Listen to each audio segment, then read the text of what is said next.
کھانا شامل ہے لیکن قربانی شامل نہیں. یہ ہمارے اور آپ کے ایگریمنٹ میں بھی شامل ہے.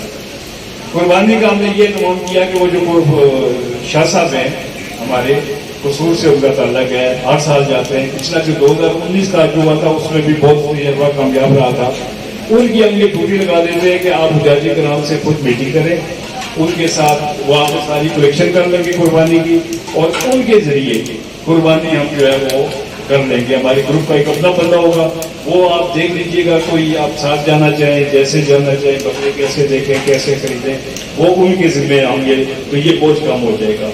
کچھ احباب PCR کے حوالے سے بڑے پریشان ہیں کہ پتہ نہیں کیا رزلٹ آ جائے گا. اب پیسے تو چلے گئے, ٹکٹ خریدیں گے, عمرے ویزے لگ گئے, سب کچھ ہوٹل لے لیے گئے. اب اینڈ پہ اگر خدا نہ خواستہ PCR نیگیٹو ہو جاتا ہے یا جو کہ گڑبڑ ہو جاتا ہے, پرابلم ہوتی ہے, ہم نے اپنے یہ دوست ہیں لیبارٹری والے, اور یہ اس کے اوپر ہے, بلکہ یہ حاجیوں کا بڑا اصرار تھا, خاص طور پہ شیخ صاحب کا, اور ہم نے کہا کہ چلو ہم ٹیم اوپر بلا لیتے ہیں. تو اب وہ جو ہے وہ PCR کا ٹیسٹ بھی یہاں پہ ہو رہا ہے. آپ کے جو طائف ہیں, احرام, کچھ اور اس طرح کے طائف, وہ ایک ولیجی کیس میں آپ کو ملیں گے, وہ بھی آپ نے لے کے جانے. اور ابھی یہ جو ہم ایک آپ کو بیگ دے رہے ہیں, اس کے اندر ایک رہنمائی حج کتاب ہے, آپ کا گلے کا کارڈ ہے, یہ بہت ضروری ہے. اس کے اوپر وہاں کا سعودیہ کا نمبر بھی لکھا ہوا ہے, ہوٹل کا ایڈریس بھی لکھا ہوا ہے, مدینہ منورہ کا بھی اور مکہ مکرمہ کا بھی. تو یہ ہر وقت آپ کے حاجی کے گلے میں رہے گا وہاں پہ. اس کے بعد وہ ویزا لگا ہوا جو ہے, وہ آج کل ای ویزا ہے, پاسپورٹ کے اوپر نہیں ہوتا, اس کی بھی ایک کافی شامل ہے. حج فارم ہے, یہ حج فارم آپ جب حاجی کیمپ جائیں گے تو ویکسینیشن کے لیے ضروری ہے. تو اب یہاں سے آپ نے اپنے طور پہ حاجی کیمپ جانا ہے, حاجی کیمپ سے آپ کی ویکسینیشن ہوگی, وہ جو گردن توڑو, پیلا یلو کارڈ ملے گا, وہ کارڈ بہت ضروری ہے. اس کے بغیر